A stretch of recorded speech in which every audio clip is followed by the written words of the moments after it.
নমস্কার বন্ধুরা, তনহির পাকশালাতে সবাইকে স্বাগত। আশা করি আপনারা সকলে ভালো আছেন, সুস্থ আছেন, আমরাও ভালো আছি। গতকাল আমি আপনাদের সাথে আমিষ আর নিরামিষ রেসিপিতে ব্যবহার করবার জন্য একটি গরম মশলার রেসিপি শেয়ার করেছিলাম। এই যে সেই গরম মশলা, আর এই গরম মশলা কিন্তু রান্নার শেষে ডিম কষা, মাটন কষা বা মাংসের ঝোল, চিকেনের ঝোল, আলুর দম সবকিছুতেই ব্যবহার করা যায়। আর তার থেকে ৩-৪ দিন আগে অল পারপাস একটা গ্রেভি মশলা আমি আপনার সঙ্গে শেয়ার করেছিলাম। এই গ্রেভি মশলাটা দিয়েও কিন্তু আমিষ নিরামিষ অনেক কিছু বানানো যায়। যদিও পেঁয়াজ রসুনকে আমরা আমিষ হিসেবেই ব্যবহার করি, মানে নিরামিষের পর্যায়ে আমরা বাঙালিরা পেঁয়াজ রসুনকে ফেলি না, কিন্তু বাংলার বাইরে পেঁয়াজ রসুনকেও নিরামিষ হিসেবেই ধরা হয়। তো যাকে সেসব কথা, এই মশলাটা দিয়ে কিভাবে মাংসের ঝোল বা মাটন কষা বানানো যায় সেই পদ্ধতিটা আজকে আমি আপনার সঙ্গে শেয়ার করব। তাহলে দেখে নেওয়া যাক আজকের ভিডিওটা। একটা বাটির মধ্যে নিয়েছি 1 কেজি মাটনের রানের পিস। এখানে আমি সামনের রানের পিস ব্যবহার করেছি। এর মধ্যে দিয়ে দিলাম 2 হাতা টক দই। তার সাথে দিচ্ছি 2 টেবিল চামচ পরিমাণে কাঁচা সর্ষের তেল।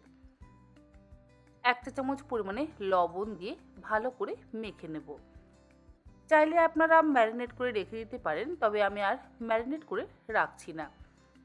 টক দই, কাঁচা সর্ষের তেল আর লবণ মাখিয়ে নিয়ে ডিরেক্ট এবার রান্না করব।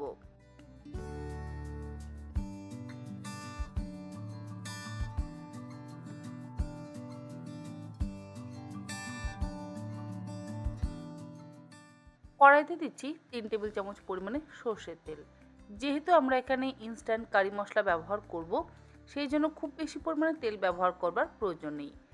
তেল গরম হয়ে যাওয়ার পর এর মধ্যে দিয়ে দিলাম থেতো করে নেওয়া রসুন।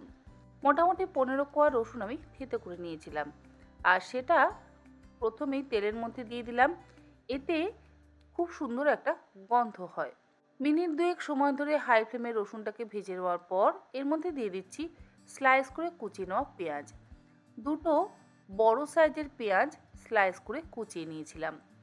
সেই পেঁয়াজ কুচানোটা দিয়ে এবার গ্যাসের ফ্লেমটাকে হাইতে করে দিয়ে আরও 3 থেকে 4 মিনিট একটু লাল করে ভেজে নেব। পেঁয়াজটা যখন বেশ একটু লাল করে ভাজা হয়ে যাবে, তারপর তার মধ্যে দিয়ে দিচ্ছি টক দই, কাঁচা সর্ষের তেল আর লবণ মাখিয়ে রাখা মাংসের টুকরো। গ্যাসের ফ্লেমটাকে হাইতে করে দিয়ে খুব ভালো করে কষিয়ে নেব।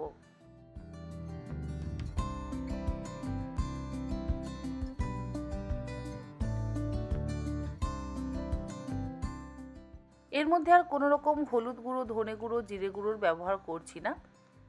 ইনস্ট্যান্ট যে মশলাটা আমি আগে থেকে রেডি করে রেখেছিলাম সেই মশলাটা ব্যবহার করছি। তবে ওপরে যেহেতু তেল ভেসে উঠেছে, তাই তেলটাকে একটু ভালো করে মিশিয়ে নিচ্ছি। এর মধ্যে থেকে 2 হাতা ইনস্ট্যান্ট গ্রেভির মশলা আমি দিয়ে দেব আমাদের মাংসের মধ্যে।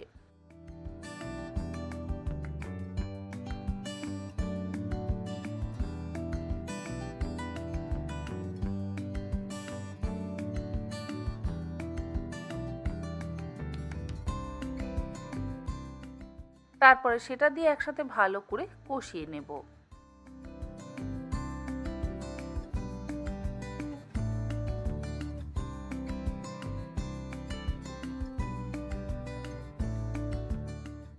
মিনিট 10 কষিয়ে নেওয়া হয়ে যাওয়ার পর এর মধ্যে একটু কাশ্মীরি লঙ্কার গুঁড়ো ব্যবহার করব, জাস্ট রঙের জন্য।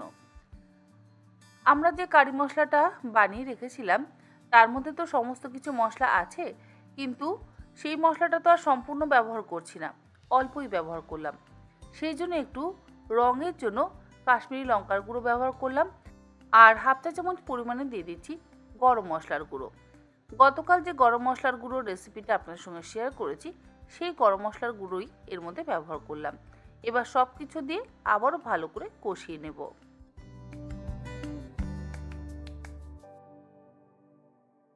কষানোর সময়তেই এর মধ্যে দিয়ে দিচ্ছি স্বাদ অনুসারে লবণ।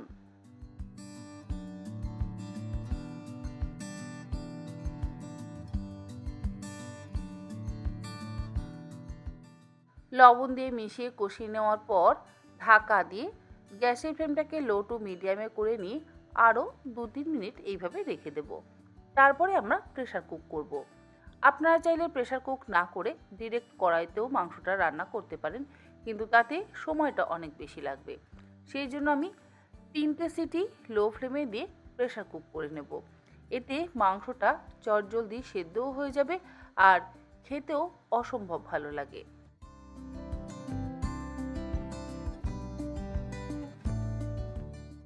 মাংসটা খুব ভালোভাবে কষানো হয়ে যাওয়ার পর তুলে আমি প্রেসার কুকারের মধ্যে দিয়ে দিচ্ছি। আর দেখুন, মাংস কষানোর পর মাংসর কিন্তু অসম্ভব সুন্দর রং হয়েছে। যত ভালো করে ধীরে ধীরে লো টু মিডিয়াম ফ্লেমে কষানো যাবে, তত কিন্তু রং এবং স্বাদ ভালো হবে। আর আমি তো রান্নাটা লোহার কড়াইতে করছি, তাই অবশ্যই লোহার কড়াইতে করলে মাংসের এই রংটা একদম আলাদা হয়।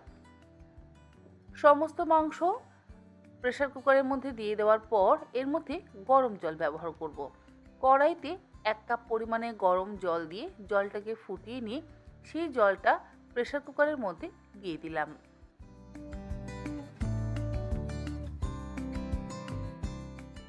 এরপরে প্রেসার কুকারের ঢাকনা বন্ধ করে গ্যাসের ফ্লেমটাকে লোতে রেখে 3 থেকে 4টে সিটি দিয়ে আমি মাংসটাকে সুসেদ্ধ করে নেব। 4টে সিটি হয়ে যাওয়ার পর গ্যাসের ফ্লেম বন্ধ করে দিয়ে প্রেসার কুকারের স্টিম রিলিজ হয়ে যাওয়ার পর এবার আমি প্রেসার কুকারের ঢাকনাটা খুলে নিচ্ছি আর চেক করে নিচ্ছি আমাদের ইনস্ট্যান্ট মশলা দিয়ে মাটনের ঝোল বা মাটন কষা কেমন তৈরি হলো। যদি আপনারা একটু ঝোল ঝোল মাংস খেতে চান তাহলে এই রকম গ্রেভি রাখতে পারেন, আর যদি আপনারা আরেকটু গ্রেভি কম চান তাহলে ফুটিয়ে নিয়ে গ্রেভিটাকে একটু শুকিয়ে নেবেন। আশা করি আমার আজকের এই ইনস্ট্যান্ট কারি মশলা দিয়ে মাটনের রেসিপি আপনাদের ভালো লাগলো। ভালো লাগলে এরকমভাবে সময় বাঁচাতে আগে থেকে কারি মশলা তৈরি করে আপনারাও মাটন কষা বা মাটনের ঝোল বানান, দেখবেন খেতে কিন্তু অসম্ভব ভালো লাগবে। আজ তাহলে এই পর্যন্ত, আবার হাজির হয়ে যাব অন্যদিন অন্য কোনো রেসিপি নিয়ে। ভালো থাকবেন, সুস্থ থাকবেন, ধন্যবাদ।